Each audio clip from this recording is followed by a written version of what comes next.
So I wanted to talk a little bit on the subject of what is meditation. A lot of people misunderstand the concept of meditation. People in the East have been meditating for many centuries.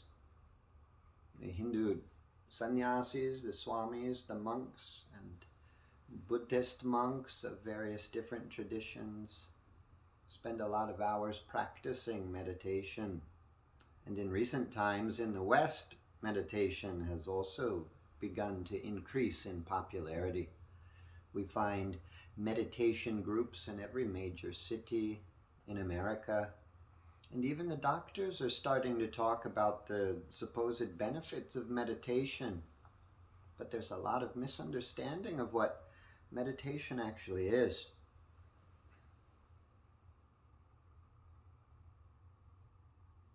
A lot of people think that if we do the meditation practices, the meditation techniques, that we're meditating, but this is not the case. Meditation is more of a state of consciousness. Your mind can go to various different realms of consciousness. Maybe something very good happens in your life and you feel a strong feeling of joy. Your mind has gone to a place of joy. You're experiencing bliss. You're experiencing happiness. Meditation is like this. Meditation is a state of consciousness. We can experience it, but we can't necessarily take certain steps and say that it's happening because we took those steps. Of course, certain things will tend to make a person more happy. Keep pleasant things around. Keep a beautiful flower nearby. Think about positive things. Do good deeds. Don't do bad deeds. Don't hurt people. Don't make people upset, because then they'll come and try to hurt you. Say pleasant words, and it will make people happy. It's very simple. When they're happy, they'll say kind things, they'll do generous things, they'll try to help you, they'll try to make you feel good. In this way, you can try to make yourself feel good by trying to make others feel good. They'll feel happier maybe, and then they'll want to help you, and then you can be happier. We can do this. We can do this to support our feeling of bliss. But doing these things is not the same as experiencing a state of bliss. I can place many, many flowers all around me. But we don't want to mistake that that is experiencing bliss, putting flowers. Also, we don't want to mistake that closing our eyes and doing the different mudras, and breathing in a certain way is meditation. I've gone to many of these meditation groups through the years. I enjoy going and praying with people and sitting and meditating with people and doing the spiritual practices. Wherever they're doing it, whether they're praying in a church or a Hindu mandir, or a mosque, or a Buddhist temple. I love whenever people are praying and chanting mantras and meditating, whatever way they like to pray, whatever way they like to approach the divine. So I've been to a lot of these meditation groups, and I see people sitting there and they have a timer, and they'll start the timer, ding, and then ring the bell. They like to have one of these.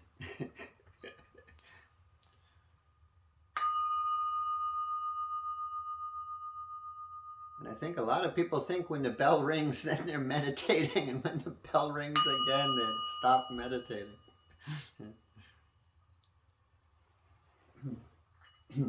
Because after the group, I arrived really late one time.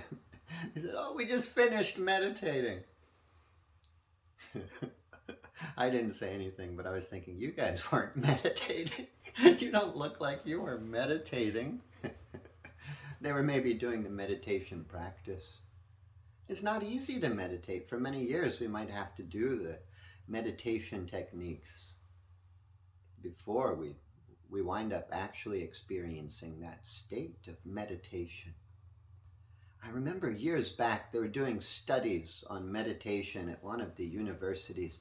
I don't remember if it was Harvard University maybe or Duke University. I know both have done some studies on meditation and yoga and pranayama and all these things like this, and its effect on consciousness and its effect on our health. And so they got a bunch of Hindu swamis. They wanted to study the effects of meditation. They got Hindu swamis and Tibetan lamas and Buddhist monks of other sorts. And they brought them in there. And they said, we want to put electrodes on your brain and measure the activities of your brain while you are meditating. There's one high lama, a Tibetan lama, who had been doing much sadhana throughout his life, much spiritual practice. And they brought him in there, and they put the electrodes on his head. They said, okay, now meditate. And he just looked at him and he said, I am meditating. And they didn't understand. They said, no, close your eyes and, do like this and say, Om, Om, Om. We need you to meditate. He said, I am meditating. So I can look at you and talk to you and I am meditating. Because meditation is a state of consciousness, of increased awareness. We can bring that experience of meditation into our waking state of consciousness. And we can be meditating even as we're doing the activities like breathing practices. Really, that's a distraction from meditation if we're going to be doing things like this. If we're going to be keeping a point of focus in the mind, this is an action. This is an obstacle to meditation.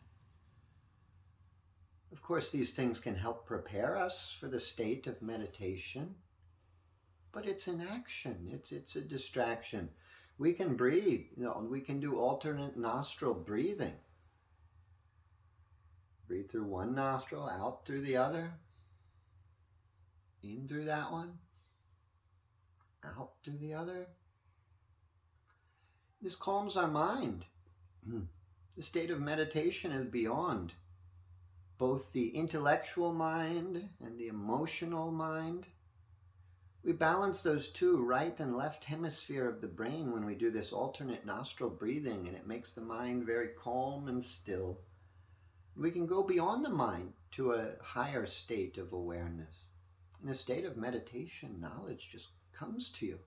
It's not through thinking, it's not through feeling and noticing. It doesn't come through the five senses. It comes through a sixth sense, a higher meditative awareness. A lot of knowledge comes. We have to be very still, very peaceful, and these practices may help us, but it doesn't make us to be there. If we focus on a mantra, Om, Om, Om, or we focus on a point or focus on some image of a deity or something, this is a technique. But the more we focus on it, maybe the more we'll be distracted, because we'll be acting through the body and thinking about it through the mind. We've got to abandon the thinking. Whenever we think too much, it just leads us to a state of sorrow, a state of anxiety. There's always good reason to be upset when you think about it, but when you stop thinking, your natural state is very blissful. And that's really the greatest thing we can do to support our meditation practice. There's all these practices. All mantras, Om Namo Narayanaya, Om Namah Shivaya. But it doesn't matter how many times we do these practices. There's different mudras, like this, or there's this, like an empty bowl, makes us receptive. They help support our meditative consciousness, but they don't necessarily induce it directly.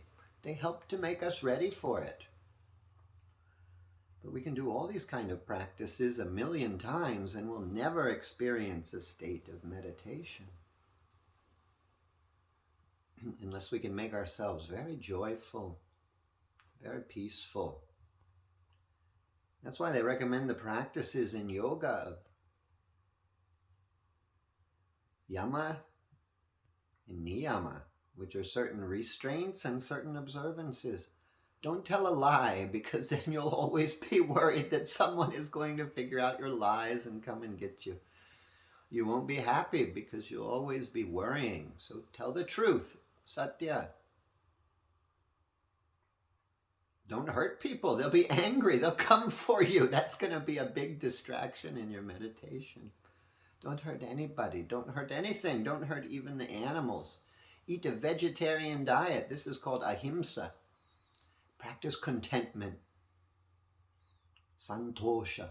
A lot of things will happen in life. Sometimes it goes well, better than you expect, and other times you try to do something and it will go very badly. Everything you do doesn't matter. You still have a complete and utter failure. You have to remain equanimous. You have to have equanimity of mind, peace, balance.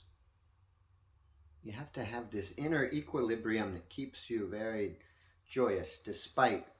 And you shouldn't be too elated if something very good happens, or if something very bad happens. You don't want to become too depressed. Just maintain an independent, an internal sense of contentment. This will support your meditation very much. You'll find when you're very blissful and carefree, not careless. There's a difference between careless and carefree. Carefree is joyous like a child. A realized person will seem very naive because everything can be going wrong. They're just smiling, enjoying life. Because they've found a more permanent source within themselves of bliss. Their sense of joy, their sense of self-worth has nothing to do with things that are happening outside themselves. It comes from within with a lot of practice. But you'll find when you are very joyous, very peaceful, you're at ease, meditation just happens. You don't have to be saying any mantra. You don't have to be doing any practice. And we have those stories as well of people who are not even consciously doing any spiritual practice. And all of a sudden they start to experience a transcendent state of consciousness. They start to have these spiritual experiences, even before they're consciously practicing, because on some level, without noticing it, without being aware of it, they are doing the practices. And it can take a lot of practice, because the instinct of the mind is to keep us unhappy and keep us in a state of bodily consciousness, experiencing life through the thoughts of the mind and the five senses.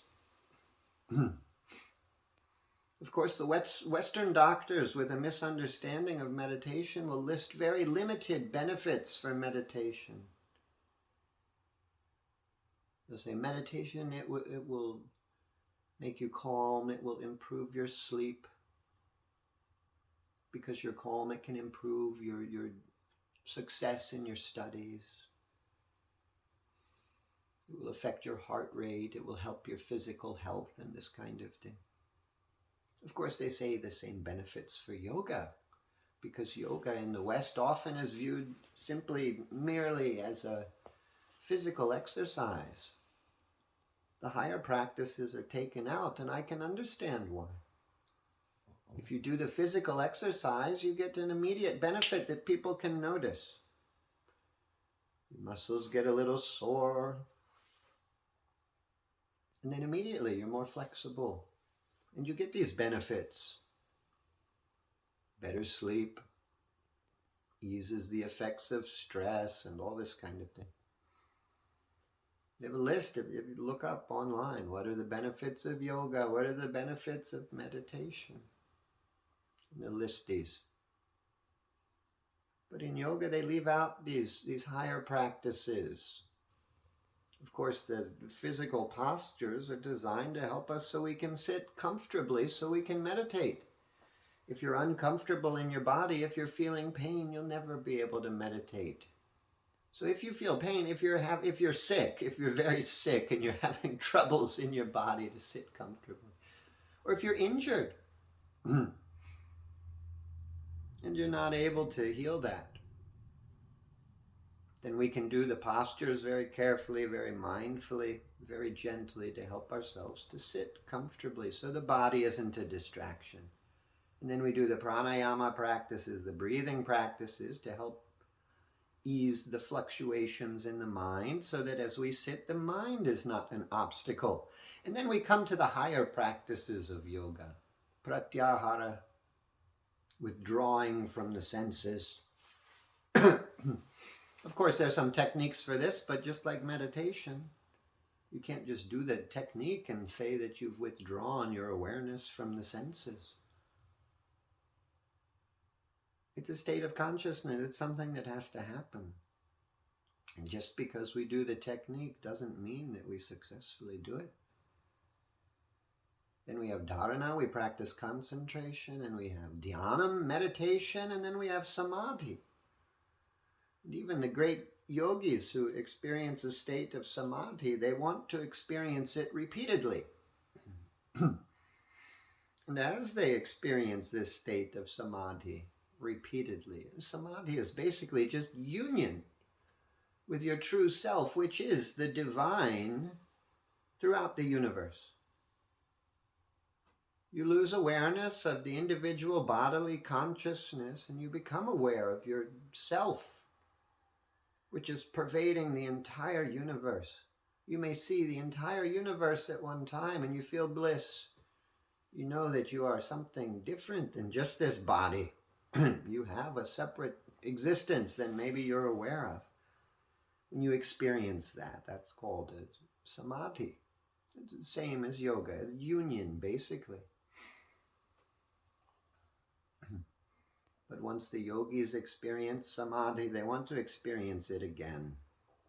And as they experience it repeatedly, they start to bring that awareness of samadhi into their waking state. Then they feel very blissful when they're walking around. It doesn't matter if someone insults them. It doesn't matter if someone compliments them. It doesn't matter if someone hits them. It doesn't matter if someone helps them or gives them a present. They feel very elated, very blissful, very happy. And also very aware. It's not a dullness. It's not a numbness. It's an awareness. We have to practice being very aware. For a lot of people in normal state of consciousness, the mind is very active, it's thinking, they feel very upset a lot of the time. To them, life is hellish.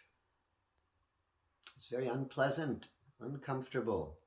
And to them, narcotic substances, alcohol, marijuana, drugs, all these things, it makes them feel blissful because it makes them numb. It numbs the mind. It makes it difficult for them to feel. It's the opposite of a spiritual state of consciousness. A spiritual state of consciousness is very clear.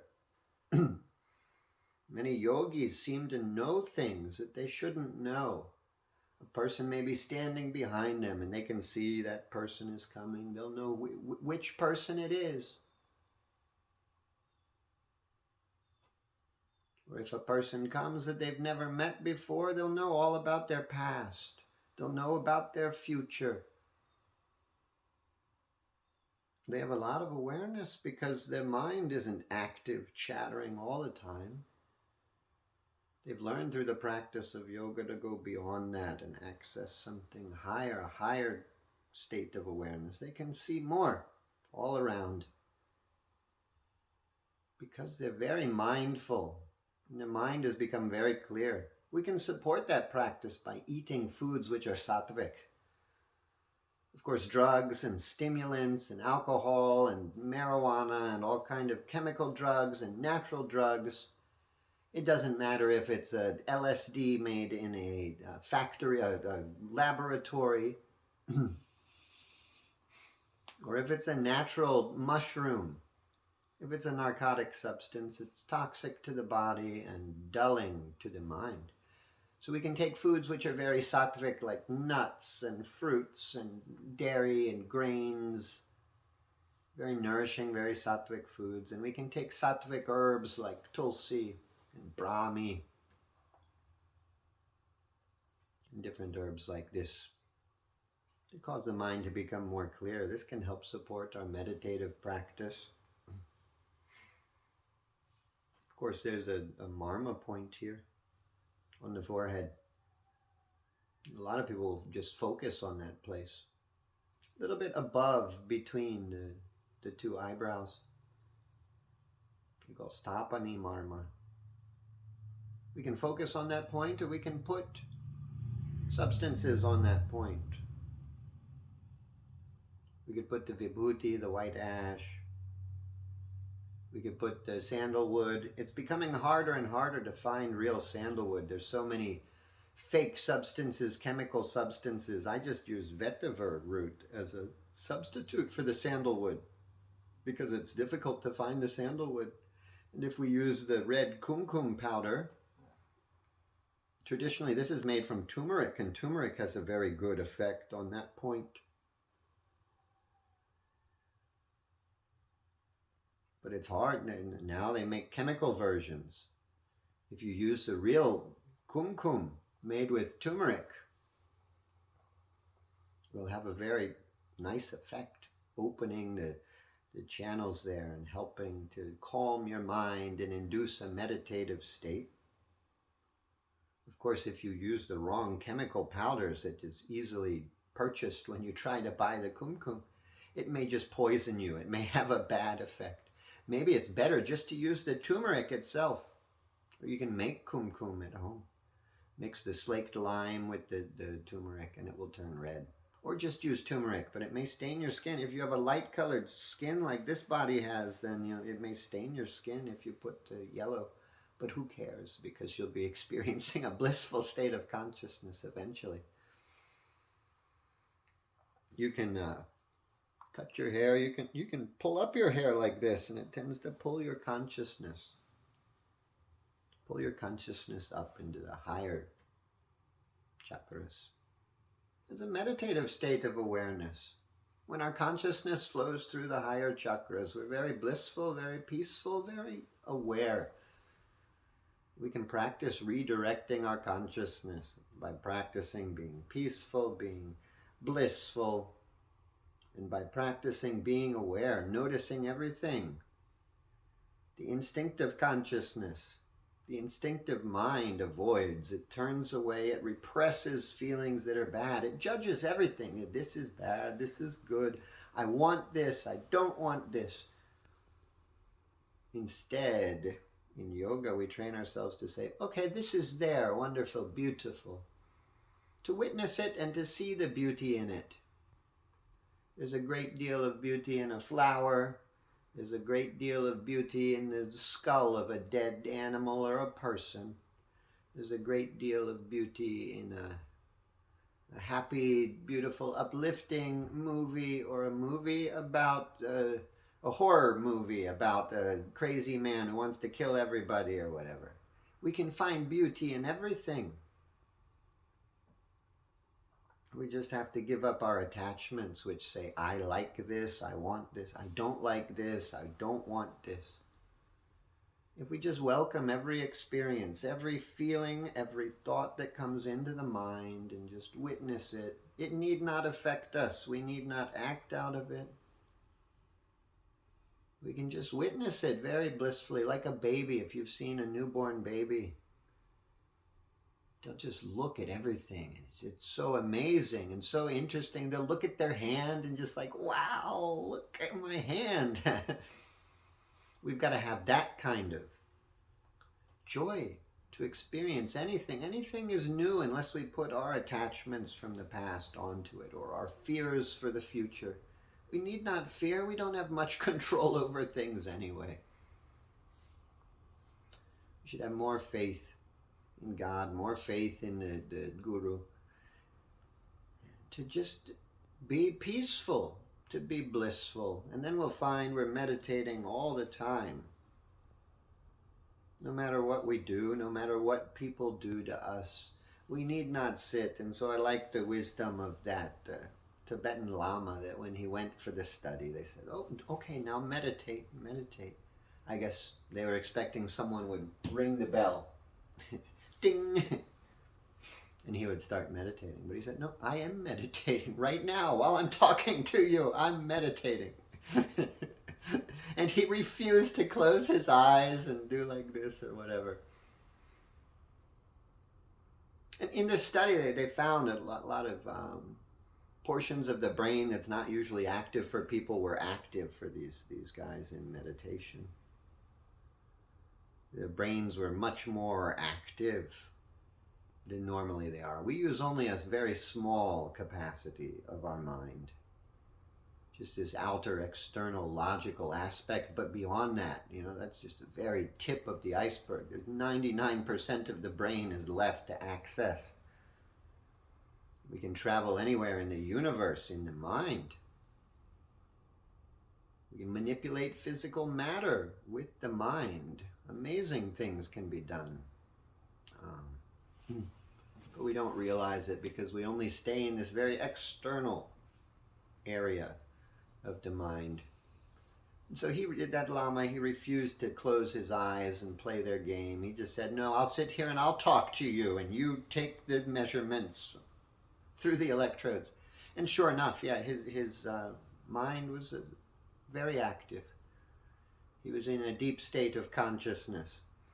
And that's the thing about these masters. Whether they've perfected their practice of samadhi or they're still practicing and deepening that state of awareness, they've accessed states of awareness that most of us have not accessed, and we cannot understand. Even to be around a person like that will help to bring us toward a higher state of consciousness. So it's a great blessing. They have great awareness because they're always considering 50 or 100 or 1,000 things that we may not even notice, that we can't know to consider. We should never argue with a person like that.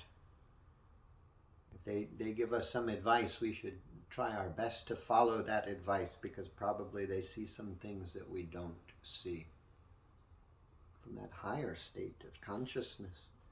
Because they've become very peaceful, very joyful, and very capable of noticing much more. We just have to pay attention and it all unfolds. But of course we can't do that if we're lamenting over some sorrow, or we're shivering in fear, or raging in anger. We have to be very peaceful, very calm, very blissful. And so all the practices are really just designed to make us very calm and very happy. Because then meditation just happens effortlessly, instantaneously, without doing any techniques necessarily. I don't mean to say you shouldn't sit and close your eyes and practice. I just mean to say you don't want to stand up and then say, I just meditated for 5 hours. Because maybe you did and maybe you didn't. It's a state of consciousness, and you'll know it when you experience it. Take some time, take some effort. Gradually, each time we practice, we expand our awareness. We expand that experience, we deepen that experience. It's like sticking your toe in the water. Then you stick your foot and you start, if you're walking in the steps into a pool, you go step by step. You put your feet, you put your ankles, you go to your knees. Slowly, gradually, eventually you submerge yourself completely. We've got to do it that way. Some people, they try to dive in. but they don't know where they're aiming for. They don't know where they're diving to. A lot of people miss when they try to just dive in. We have to expect it will take a lot of time, a lot of effort, a lot of practice. It's too much of a shock to the system. If you jump into very cold water, your body could be shocked. It's not a good practice, Ayurveda says, to go in very cold water or very hot water. You'll damage your nervous system. You'll get some health problems, and you could even become paralyzed and freeze and hypothermia and all these things and die. These higher states of awareness are like this. It can be very shocking to the system to go into it. We can't expect we can just dive in. We have to gradually build up a tolerance for these higher states of consciousness. If you've ever gotten in water that's a little bit cold, it will feel very cold and very shocking to your body. But if you go in little by little, you put a little water on your legs, then you get accustomed to the temperature of the water and it starts to feel okay. So you can go in a little further and it feels okay. I've always been like that. I have sensitive body, Vata dosha. In Ayurveda we would call it Vata dosha. Thin, sensitive body. And so I've been very mindful about these things. A lot of people, they just jump in the water and sure, if the water's not too cold, they'll get used to it fairly quickly. But it's very shocking and maybe not so good for their nervous system. They're not paying attention. They don't notice this. If they do that repeatedly, maybe it affects their health adversely. It's better we adjust to the cold temperature gradually, a little bit. With meditation, we have to do this. We have to make ourselves ready for these increased awarenesses. Someone contacted me just the other day and they said, Swamiji, I'm feeling, when I go into the temple, I'm feeling this sensation in my third eye place. And I've been feeling that for a while and I don't know what's happening. But recently I'm going in the temple and I feel something at the crown of my head also. What is this? Is this okay? Is this a problem? They were feeling somewhat concerned because they're having this new experience and they're not sure what it is. I just told them, don't worry. I said, those places, Agya and Sahasrara, they're always doing things. There's a great deal that they're doing that most people don't ever notice. You're just noticing that. Because you're praying, because you're going to the temple, your awareness is increasing of your subtler body. And so you're becoming aware. A lot of information is coming and going from Agya. It's receiving a lot of information. It's sending information between people you interact with, to spiritual beings, to devas around you. It's processing a lot spiritually, just like our senses are always taking in stimulus. It's always taking in stimulus. Subtler things. It's always doing things as well. It can send out energy to help and heal people.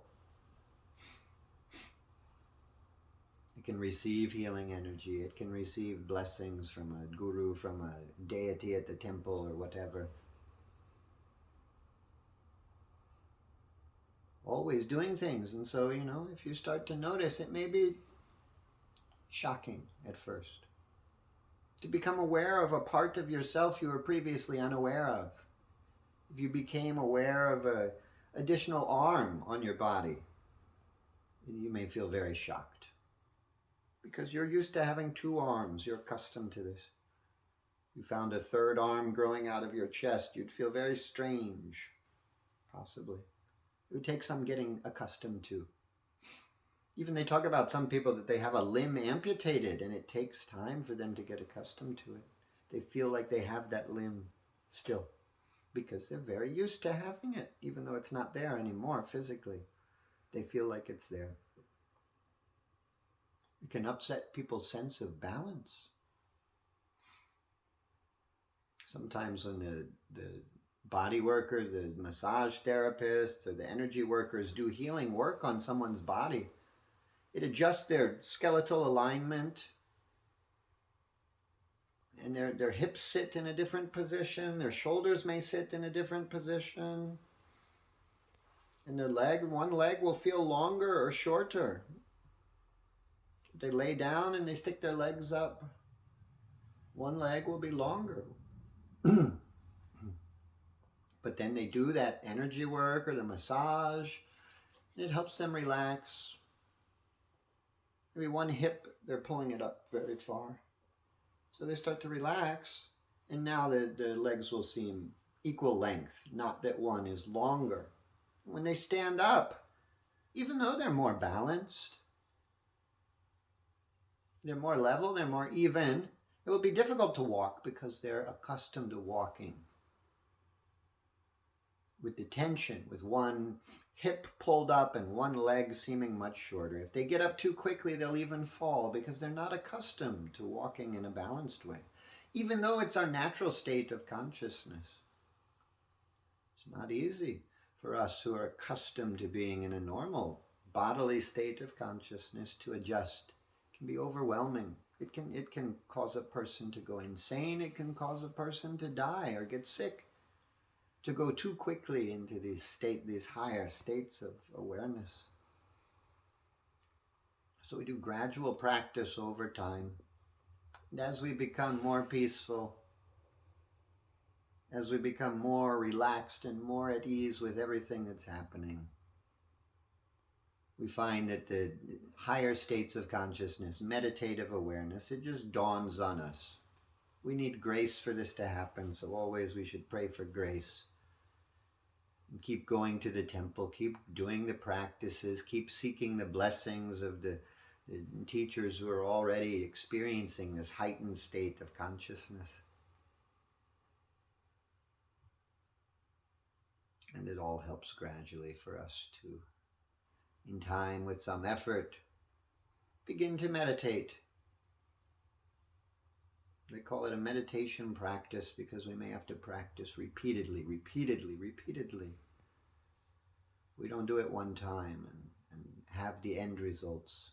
Even the realized masters are continuing to release their outer attachments and to deepen that state of samadhi that they're enjoying as they walk around. Om.